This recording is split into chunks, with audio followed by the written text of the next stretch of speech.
LB స్టేడియంలో PCC chief Mahesh Kumar Goud, మంత్రులు పొన్నం ప్రభాకర్, వాకిటి శ్రీహరి, ముఖ్యమంత్రి సలహాదారు వేం నరేందర్ రెడ్డి, రాజ్యసభ సభ్యులు అనిల్ కుమార్ యాదవ్ పరిశీలించారు. జూలై 4న స్టేడియంలో జరిగే గ్రామస్థాయి అధ్యక్షుల సమావేశానికి ఏఐసీసీ అధ్యక్షుడు మల్లికార్జున ఖర్గే హాజరు కానున్నారు. దాంతో ప్రతిష్టాత్మకంగా తీసుకున్న కాంగ్రెస్ నాయకులు భారీ ఏర్పాట్లు చేస్తున్నారు. ఈ సభకు గ్రామ అధ్యక్షులు, మండల, జిల్లా అధ్యక్షులు, ప్రధాన కార్యదర్శులు, అనుబంధ సంఘాలు, నాయకులు పాల్గొంటారు. వీరితో పాటు ఎమ్మెల్యే దానం విహెచ్, ఖైరతాబాద్ డీసీసీ అధ్యక్షులు Rohin Reddy, SAT chairman Shivasena Reddy, minority chairman Faheem Qureshi తదితరులు ఎల్బీ స్టేడియాన్ని పరిశీలించారు. 25,000 మంది ప్రతినిధులు హాజరవుతారన్న అంచనాతో కాంగ్రెస్ నాయకులు ఏర్పాట్లు చేయిస్తున్నారు. 4న మా ఆదినాయకుడు అఖిల భారత కాంగ్రెస్ కమిటీ అధ్యక్షులు మల్లికార్జున ఖర్గే గారు ఉదయం హైదరాబాద్ చేరుకుంటారు.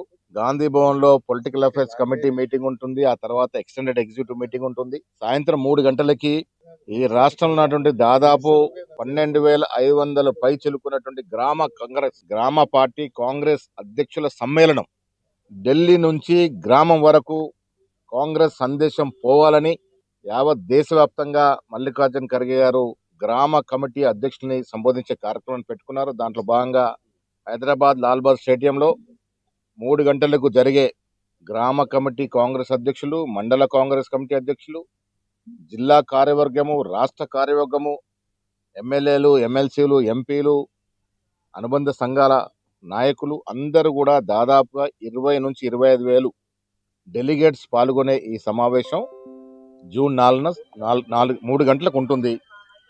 ఈ ఏర్పాట్లు పర్యవేక్షణకి ఇక్కడికి వచ్చాం. నాతో పాటు పెద్దల హనుమంతరావు గారు, మంత్రివర్యులు పొన్నం గారు, శ్రీహరి గారు, ఈ ప్రాంతవాసులు అనిల్ యాదవ్ గారు, శివసేన రెడ్డి మా చైర్మన్ గారు, అందరం కూడా ఈ ఏర్పాట్లు పర్యవేక్షణకి వచ్చినాం.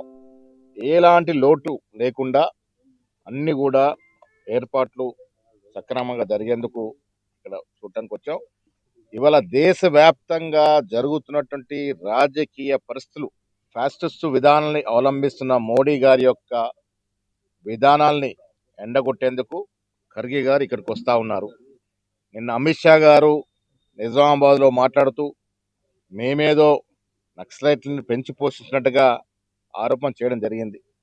నేను మీ ద్వారా వారికి చెప్పదలుచుకున్నాను, మేము ఆనాడు ముఖ్యమంత్రి గారు కానీ మేము కానీ అడిగింది, మీరు పాకిస్తాన్ టెర్రరిస్టు యుద్ధం చేసి ట్రంప్ గారు సూచనల మేరకు మధ్యనే ఆపేస్తారు.